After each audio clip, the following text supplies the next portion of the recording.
Now, João Bengal asks, after humans become completely dependent on AI, and we either merge or become a zoo, where can we find meaning? Well, there's a lot of hypotheticals in that question. I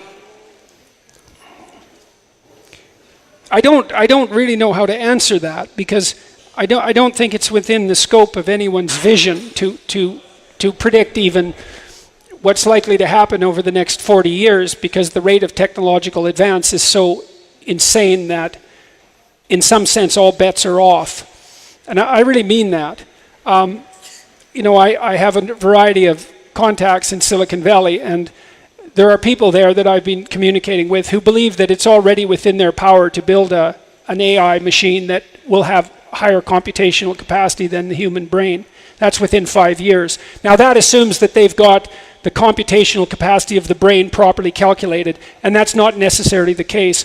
But even if they're out by a factor of 10, that's not many iterations past that. Now maybe we don't understand the brain at all, that's certainly possible, but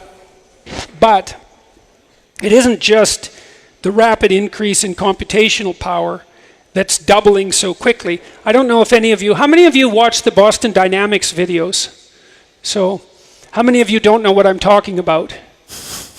Okay, so one of the things I would highly recommend is that you go home and go to YouTube and look up Boston Dynamics, because it's the most advanced robotics company in the world, and it was a DARPA project, so an American defense company, and they were bought by Google 5 years ago, and they had pretty damn impressive robots 5 years ago. They were autonomous, and so they could make their way over rough terrain, including snow, up hills.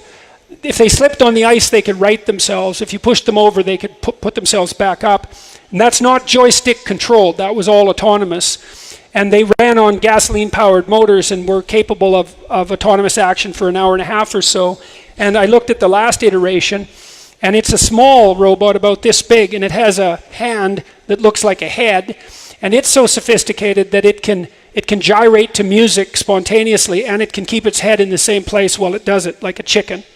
And so, and it can open doors, and it's quite the remarkable creature. And the rate of advance from the first robot, which was called Big Dog, which is a very terrifying thing to watch, Big Dog, to this is quite staggering, and that's only going to increase insanely, that ability over the next 5 years. And you know, there's something very strange about robots that people don't generally think about. Some people do. Imagine you have a robot and it can learn a few things through imitation, and we already have robots that can do that, because you can program a robot, industrial robot that's worth about $20,000. You can move its arm the way you want it to move its arm, and then it will move its arm that way. So imitation is coming up very rapidly, and the capacity to autonomously learn is already there to some degree. Let's say you have a robot that can learn a little bit, not much, but then let's say you have 20 million of them, and they're all exactly the same, and they have exactly the same architecture. And so what that means, as soon as one robot learns something, then all 20 million of them learn it. And so if each robot is learning one thing a day, then the whole herd is learning 20 million things a day. And so once we hit a certain threshold, the rate of increase in robotic intelligence is going to be just something that we can't even comprehend. I talked to the people at Tesla who ran the autonomous car division, and they know perfectly well they weren't creating autonomous cars, because an autonomous car isn't a car. It's a robot. And it's not just a robot, it's a fleet of robots, and it's a fleet of intelligent robots. And some of the functions that it will perform will be the functions of a car. But to think about that as a car is just, you're just confused. It's like to think of a car as a horseless carriage. The person who ran the division told me that they'd already had plans instantiated so that all the Tesla cars map the roads, and they're mapping them at an increasingly high level of resolution, and then they share the data. And they expected to get to the point where the car would be able to predict where the bumps on the road were that it was approaching and adjust the suspension so that when you hit the bump, you wouldn't feel that at all, because the suspension would have mapped the bump before it encountered it. And so, and that's just, you know, it seems like a trivial example in some sense, but it's not trivial. It's an example of how unbelievably quickly this technology is progressing. So now, what are we going to do about that? Well, I'm hoping that we're going to be smart enough as individuals and careful enough and ethical enough and fast, so that as we continue to produce increasingly intelligent computers and robots that are going to mimic us, that they mimic something good enough so that it doesn't destroy us. And so a lot of that's going to depend on the ethical integrity of the people who are working on these advanced systems.